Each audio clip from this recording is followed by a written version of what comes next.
শেপটাই আমরা দেখাবো, বুঝছেন? বুঝছেন কি না আপনারা? তাহলে শেপ দেওয়ার জন্য আমরা কোথায় যাব? ইনসার্টে যান সবাই, ইনসার্টে যাব, তাই না?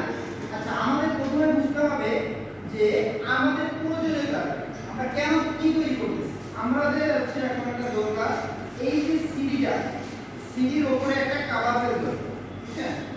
এর উপরে একটা কভার ফেলতে হবে। এখন এই কভার তৈরি করতে গেলে দেখেন এখানে একটা ছিদ্র আছে না, তাহলে এরকম ঠিক এরকম একটা কভার পিস তৈরি করব। এরকম একটা কভার পিস তৈরি করতে গেলে আমাদের এখান থেকে শেপ দিতে হবে। কি শেপ দিতে হবে?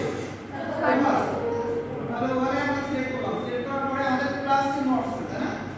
তাহলে এখন আমরা যদি এটাকে আমরা কিবোর্ডের কোনো কিটা ধরে রাখি, এখন যদি আমি এইভাবে ড্র্যাগ করি তাহলে দেখেন একদিকে বেড়ে যাচ্ছে না, আমি এই দিকে টানছি যদি নিচের দিকে টানি আমি নিচের দিকে বেড়ে যাচ্ছে, বুঝতে পারছেন?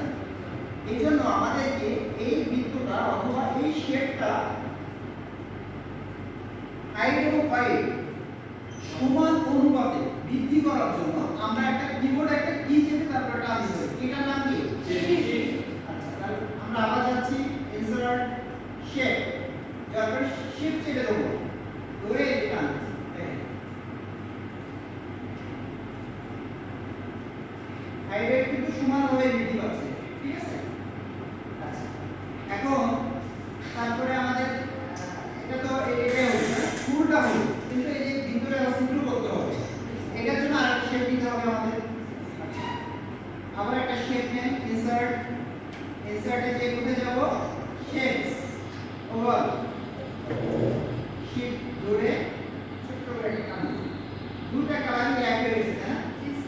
তাহলে আমাদের এইটার কালারটা কি করি? সাদা করে। হ্যাঁ, তাহলে এটা সিলেক্ট আছে, তাই না? সিলেক্ট, এইটা যদি আপনি সিলেক্ট না করেন তাহলে দেখেন আপনার যে ড্রয়িং টুলস, এই যে এই টুলসটাকে আসছে, এটা কিন্তু আসবে না। এখানে কোথায় ক্লিক করছি, ড্রয়িং টুলস নামে এই মেনুটা ছিল না, তাহলে এখন আমি সিলেক্ট করলাম, সিলেক্ট করার পরে দেখেন ড্রয়িং টুলস আছে, ঠিক আছে? এটা কিন্তু সিলেক্ট করার সাথে আসবে না, তাহলে এটা সিলেক্ট করলাম, ফরম্যাট, ফরম্যাটে যাওয়ার